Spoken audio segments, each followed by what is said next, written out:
Hi, I'm Spencer Harte, and this is Heart to Heart. I'm so excited to introduce you to my first ever guest, a very special guest, voice actor Andrew Russell. Yeah! Woohoo! The crowd goes wild. Welcome to Heart, Andrew. Hey, thank you for having me. I really appreciate it. It's nice to see you. Andrew is an incredible voice actor.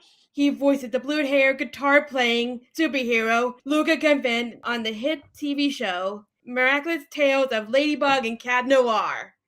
Yeah! Luke is the best. He's my favorite character. Hey, there you go. You got the shirt on. Way to go. I didn't prepare. Wait, no, I do have this hat. Look at this hat. It's a miraculous ladybug culture fly hat, but I have headphones on so I can't wear it. It'll mess up my hair. Yeah, That's okay. Thank you for having me on your show. I really appreciate it, Spencer. no problemo. I'm Hey, excited to have you. I'm super. Oh, speaking of, wait. First of all, everybody should know that Spencer has been a really awesome person in my life thus far, and made me this awesome pin. I don't know if you guys can see that. There it is. It's a little Luca pin. Wait, hold on. It'll clear up there. It's a little Luca pin. You see that? And I keep this pin close to my side, right over here. I have a little Luca shrine with little trinkets that people have given me over the years of my favorite things, and that's one of them, and I keep it close by. That's so awesome. Yeah, I love it. If you haven't seen the show, if you haven't seen the show yet, you're really missing out. It got everything: a love square, superheroes, villains, music, a lot of emotional highs and lows. It really got all. Can you tell a little bit about the show and character that you A play? absolutely. So, Miraculous Ladybug is an amazing show that has brought so much life and joy to so many people around the world. It follows the adventure of Ladybug and Cat Noir, and the character that I play, his name is Luca Cofain, and he is actually, he's also holds a miraculous called Viperian, and basically what happens in this show is you see Marinette and you see Cat Noir or Adrian go through all their adventures, and they have a bunch of friends and sidekicks and all kinds of people. And Luca is one of those people. He's one of the close friends of both Marinette and Adrian. And I've been in the show for 4 years now. It's been pretty great. Wow. And where can people watch the show? They can watch it all over the place, really. They can watch it on YouTube, on Netflix. I'm sure it's on Disney somewhere floating around. They can find it all over the internet. Just take a look and search around on your favorite uh, way to consume videos and media. Season 4 had ended.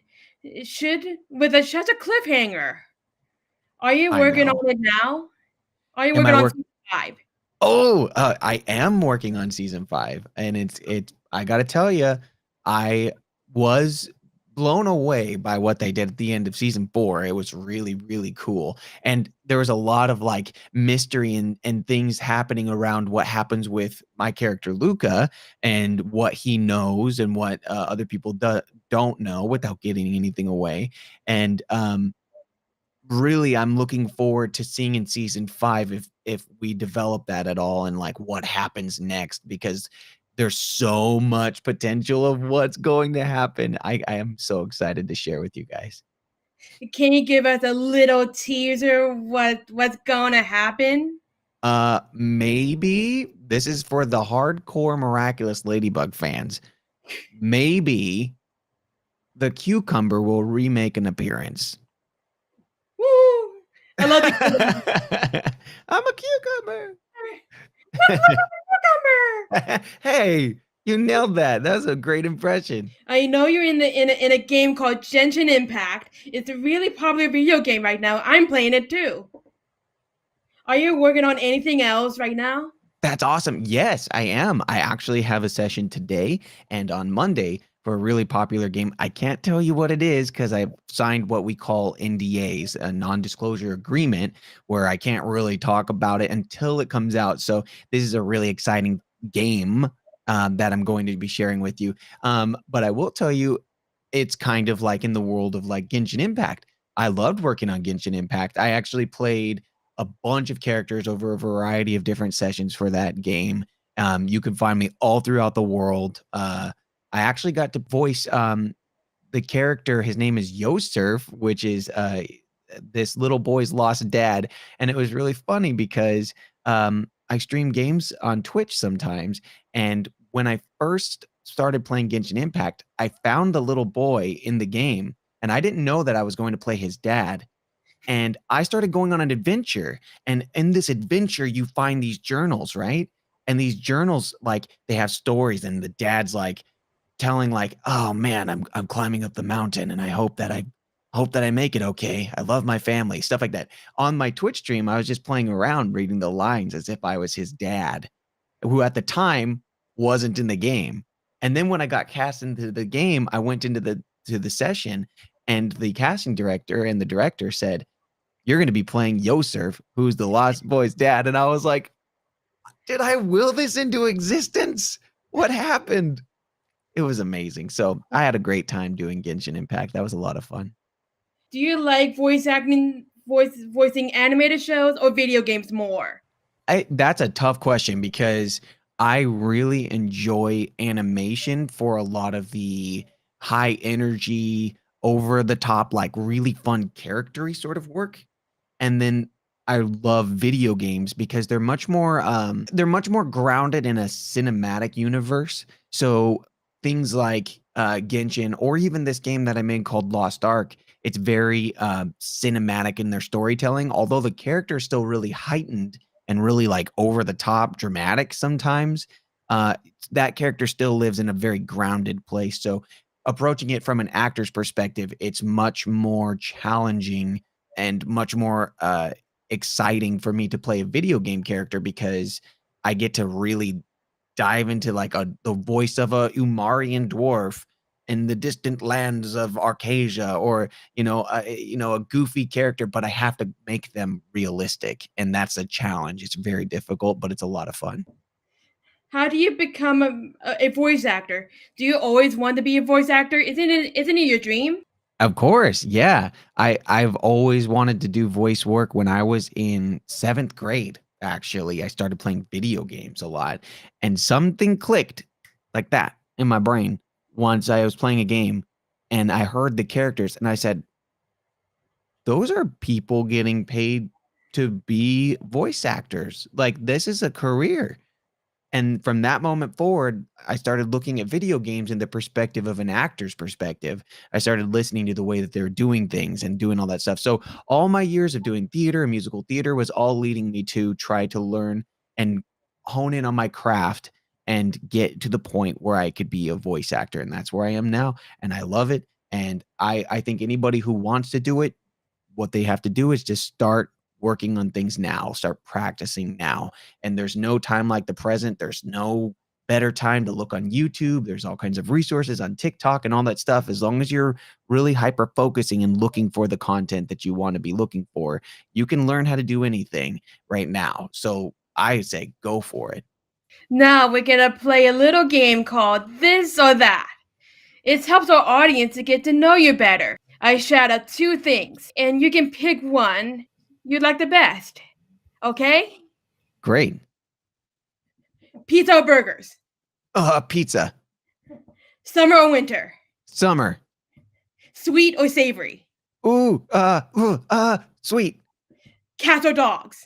Oh, dogs. 100%. High tops or low top shoes? Low tops.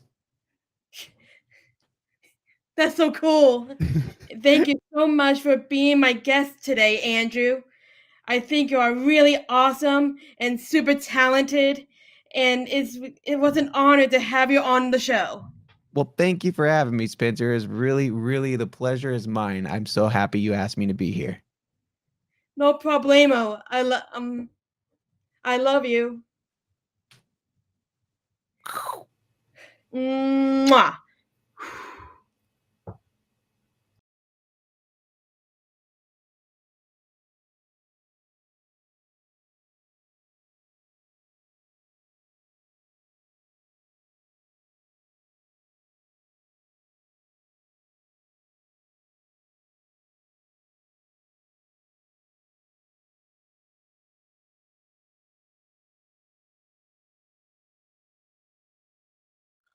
Hi, my name is Chris Tenney.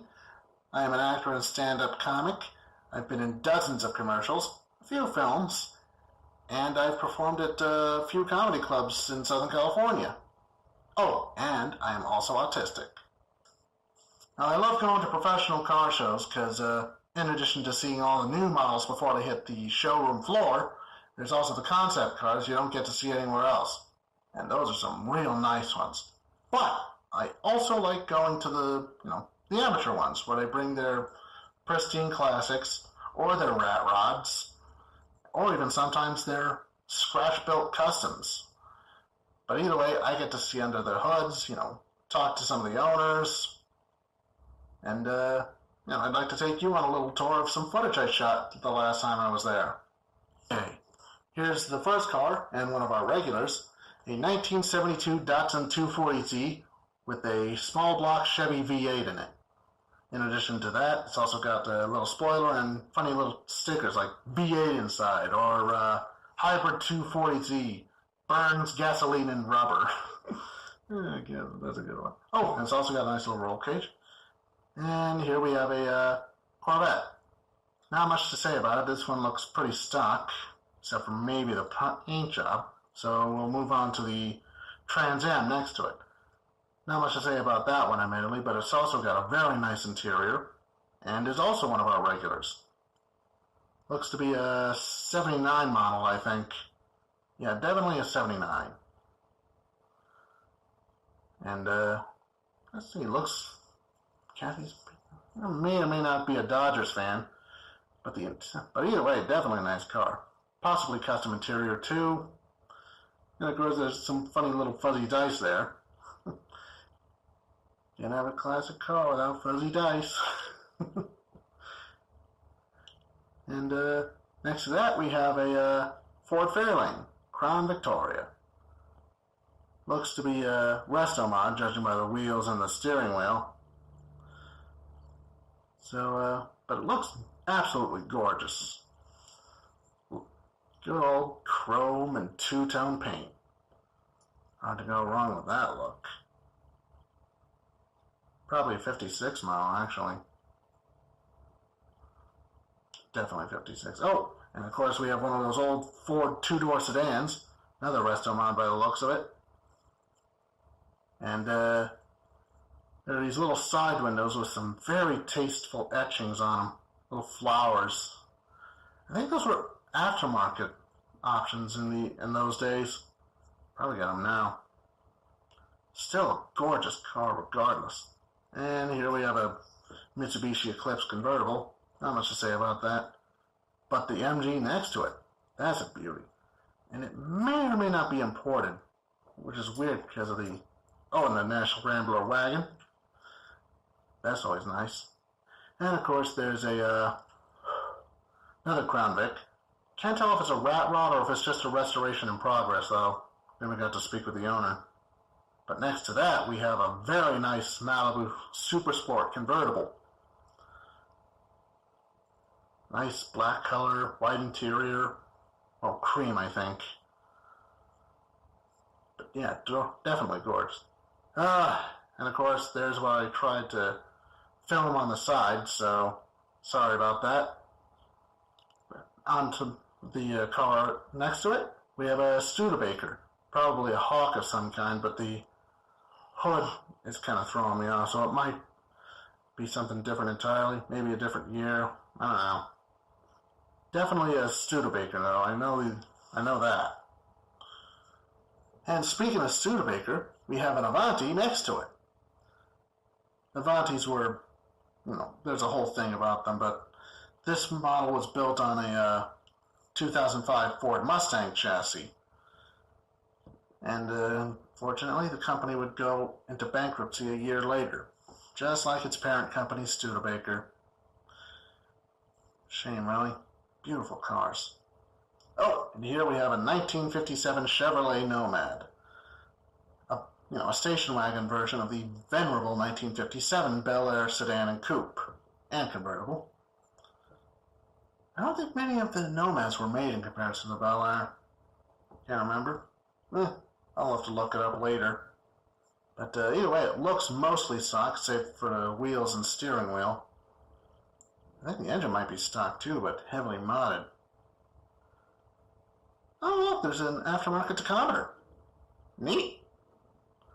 And of course, fuzzy dice, because, as I mentioned earlier, can't have a classic without fuzzy dice. Oh, yeah, that's definitely a clean engine bay regardless. Oh, and another Nomad. This looks to be a panel wagon version.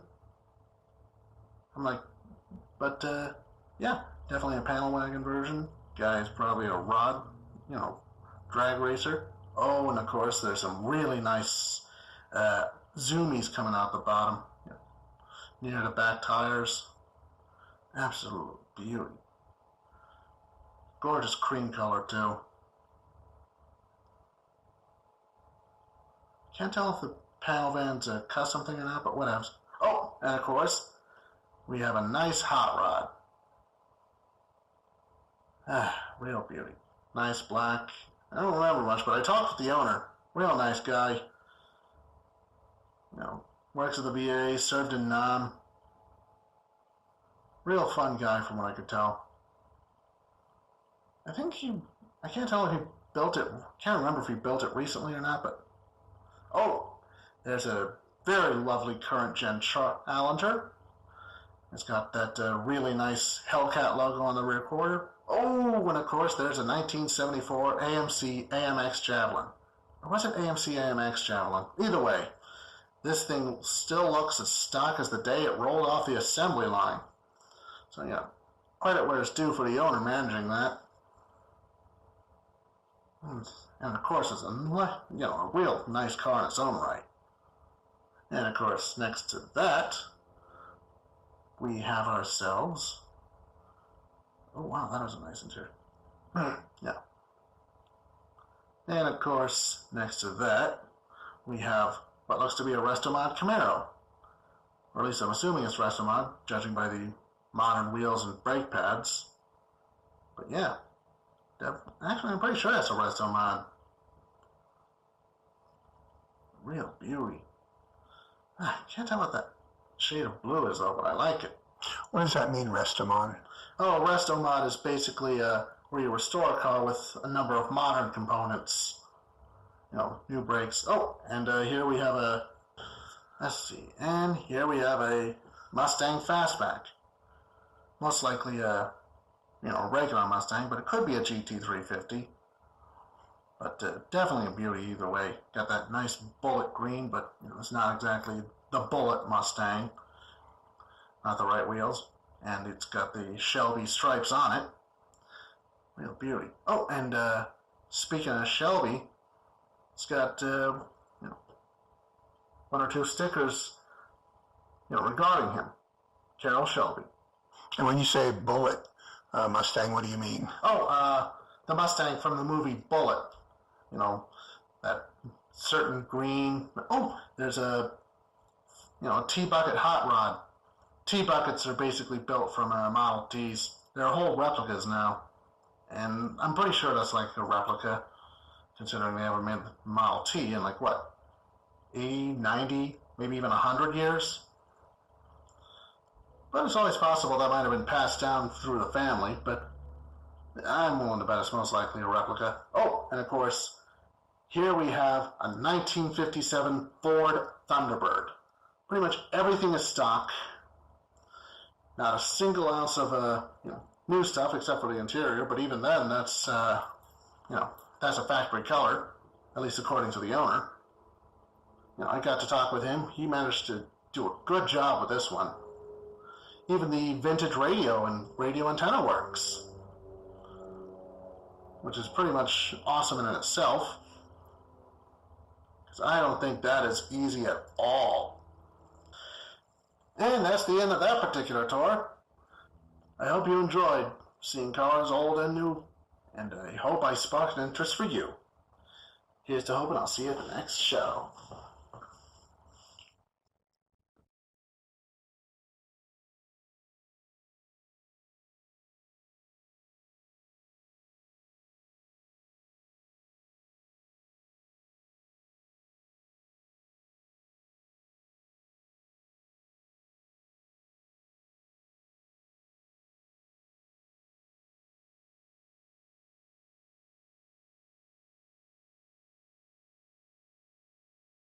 A lot of times girls and women on the spectrum hear this. That's, an area that I work in as well. And oftentimes, oh, you can't have autism, you're a girl.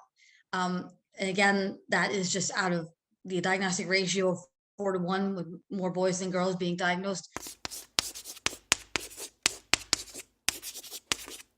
Hey everyone, my name is Dr. Kerry Magro, professional speaker and author. I have autism and also have dysgraphia, and this is Stories from the Spectrum, and I am here with a very, very special guest. She's also a dear friend. Her name is Amy Graffino. And Amy, why don't you just tell us a little bit about yourself as we're kicking off today? Sure, Kerry. Hi, everyone. My name is Amy Gravino, as Kerry said, and I am a relationship coach in the Rutgers Center for Adult Autism Services and an autism sexuality advocate and professional public speaker. What are some things, and maybe like if you could give me like 4 or 5 things that you shouldn't say to somebody who's on the autism spectrum based on your experiences?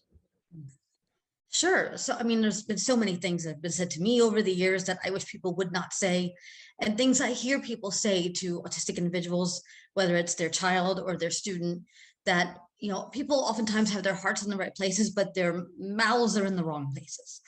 And a lot of it, I think, ties into the expectations that we have or don't have for people on the spectrum. So, saying to someone, oh, you're so smart, I would never know that you had autism until you said something. That's something that's been said to me, and that's not helpful, because I'm harder on myself than anybody, of course, but it makes me feel like I should be able to do things that either I can't necessarily do or that I need to learn how to do, and then I feel frustrated that I can't do those things, and I feel afraid I'm going to let everybody down. Also, you're autistic, you're not capable of empathy. And that's something that was written about me as a child. It was written by a mental health professional, saying, Amy does not understand empathy, and has no sense of humor. And I was 9 years old when these things were written about me. I was 9. I was a child, and this person decided this about me.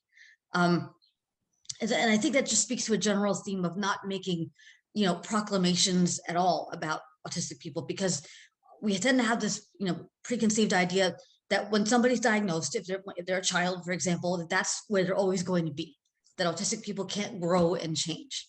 And that's not true. It's simply not true. So, and for many mental health professionals, they are informing parents' perceptions of their children. So you have to be very careful about saying these things, not just to an autistic child, but to their parents, to, anybody who is going to be shaped and informed by what you write. The team at the school that works with the child, the paraprofessionals and the speech pathologists and whoever else.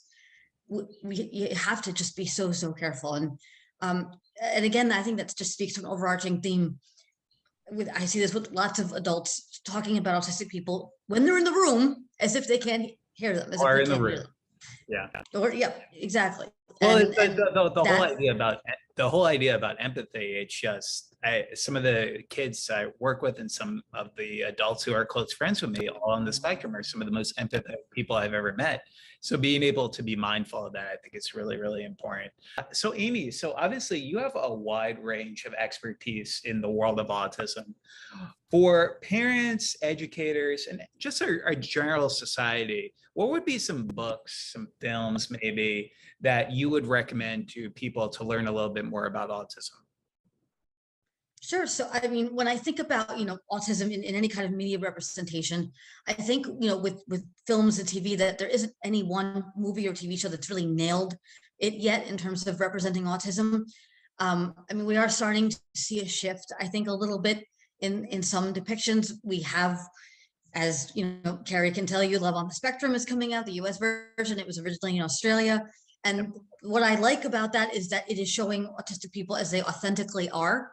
This is, we know that there is an element of scripting to some reality TV shows, but autistic people are genuine people, I think, by and large. And so we're getting something that's very refreshing, and that is people representing themselves and being, who they are, barring any editing, shenanigans.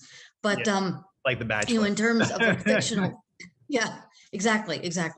But in terms of fictional depictions, I don't think I've yet seen one that like totally nails it. there was that show, Everything Is Going to Be All Right. I heard a lot of, right? Is that the one? I heard a lot of good things about that. Yeah, everything's going to be okay on the Freeform. Everything's going to be okay. That's it. I like that. Yeah, that got canceled, I heard. So I Yeah. heard positive things about that. But you know, in the books, there's a lot of books that are written by people on the spectrum, which is like a really great thing. I think, you know, there's so many books you can read about autism, but you get something really different and really raw and authentic when you read books that are written by autistic people. Again, Holiday Wiley's Pretending to Be Normal is a seminal book. It's absolutely outstanding. Temple Grandin, Thinking in Pictures, was one of the first, I think, that came out written by folks on the spectrum. And it is, you know, again, she is a product of her time, Temple, and the world has changed, you know, since that came out, certainly. But Sure. and then of course, Kerry, you've put out books that, you know, I know have been really helpful to a lot of people. And I myself am, you know, currently authoring a book. Yeah, no, I was gonna called say, The Naughty Audie. Yeah, The Naughty Audie. Yeah. I'm so excited to read that book whenever it does come out, because it's, you know, I often talk about relationships, but what I think you've hit the nail on the head on, which a lot of experts really just don't even want to talk about, is sexuality. And I think you've kind of championed that cause within our autism community. So I'm really excited to hear what you think about that topic specifically. Some great recommendations. Temple Grandin's Thinking in Pictures was kind of one of the first ones I also read when I was 19 and trying to disclose to more people about my autism diagnosis. So obviously we have the Temple Grandins of the world that we can follow. Who are some other autism advocates that you currently follow in the community who either inspire, educate, just all of the above, really? Well, there's a lot of amazing advocates out there, both who are on and off the spectrum. And of course, immediately one that comes to mind is my dear friend, Dr. Peter Gerhardt, who is an amazing man. He is not autistic, but he has been working with autistic adults for over 30 years. And he is like the authority, as far as I'm concerned, on adults on the spectrum. And he's a passionate advocate. And he has, most importantly to me, the reason why I mention him is that he doesn't just work with autistic adults, he is friends with autistic adults. You know, he's not just seeing them as clients or patients or students, they're friends. They're, you know, so he sees us as human beings. And I think that's just so important. It sounds like a basic thing, but it's not. And he's one of my closest friends, consequently. Again, there's just so many amazing people out there. Denny Bowman, who is also in Love on the Spectrum, she's great. I mean, has her own animation company, and she's come so far in the years I've known her. Like, she's just grown up in front of me. She was a little baby, and now she's all like, I know, woman sized and everything. It feels so weird because we gave her a scholarship when she was going to Woodbury, and now I'm just like, now she's on a show talking about being in relationships and talking to boys. And I'm like, I'm not ready. I'm not ready. How can people learn more about you and your journey, and what would you like people to know about you? Oh gosh, so I guess, you know, because when I give presentations mainly on autism and sexuality, that's kind of my dedicated special area of interest and research, but I present on other topics as well, you know, growing up on the spectrum, entering into adulthood with autism. And I always try to emphasize the fact that this is a journey, and that as far as I've come, I am still learning. I dislike the word expert very strongly for this reason, because to me, expert is a static word that confers with it an authority that cannot be challenged. So I like the word specialist more, because we're learning so much all the time about sexuality. We're learning so much all the time about autism. So I don't think any one person is a true expert in that authoritative, you know, sense. And so I don't have all the answers, and I want people to know that no one person does have all the answers. Right. And so that the most powerful thing that I can say to any client I work with or anything is, I don't know. I don't know the answer to that, but let's find out together. Right. That's what it's all about. It's about growing and learning together, and all of us being on a journey in this way. I love that. And to help those who are walking the path I was once on. So, yeah. Well, And it's also very humbling when you can say, like, I don't know all the answers, and you don't pretend to know all the answers, because I know many experts in the community who really think of themselves in that way. And, oh yeah, it's not doing justice for the community. And we like to No. talk about autism and authenticity a lot. Let's just make sure that we're trying to do that.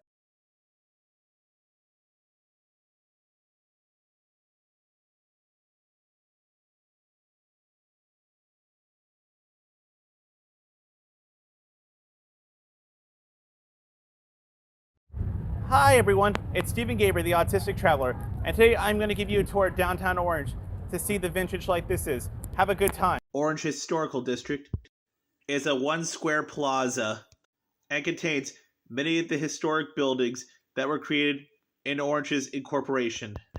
Orange is a vibrant commercial district that contains the original bank and oldest operation soda fountain. This historic district was placed on the National Register of Historic Districts in 1997 and is the largest National Register historical district in California. The city of Orange was incorporated in April 6, 1888 during the city reform area of urban planning. Orange dates back to 1869 when lawyers Andrew Chapman and Alfred Glassell accepted the land from Rancho Santiago de Santa Ana as legal fees. In the summer of 1871, Captain William Glassell drove a survey and called it Richland. Following this event, the Old Town District was found in this plaza. This town was originally called Richland and was changed to Orange in 1873. When they applied for a post office in the town, but discovered there was a town called Richland in Northern California. Legend has it that this town was named after during a poker game, but it was really based on promotional value. Oranges and other semi-crops were found in this town, which is probably why it got the name Orange. And they also were considering splitting this part into a separate part of Orange County, into two counties. Let me tell you why I'm visiting the antique shop so much, because it was my favorite highlight of the day. And I love seeing Robin Williams as the genie. You should buy that.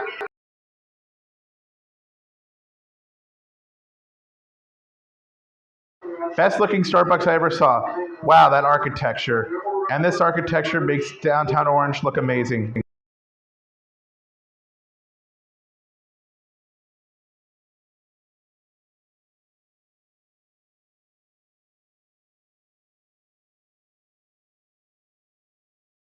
Welcome to downtown Orange.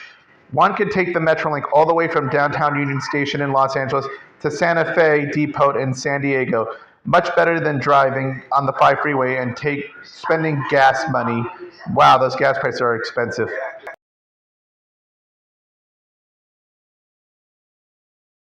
Wow, look at these antique cars. They're very nice old looking cars. Thank you for checking out the Orange Circle with me. I hope you had a good time. Oh look, a seeing how mariachi beautiful band trying to especially make money. antique shops. Wow, this was better than I thought.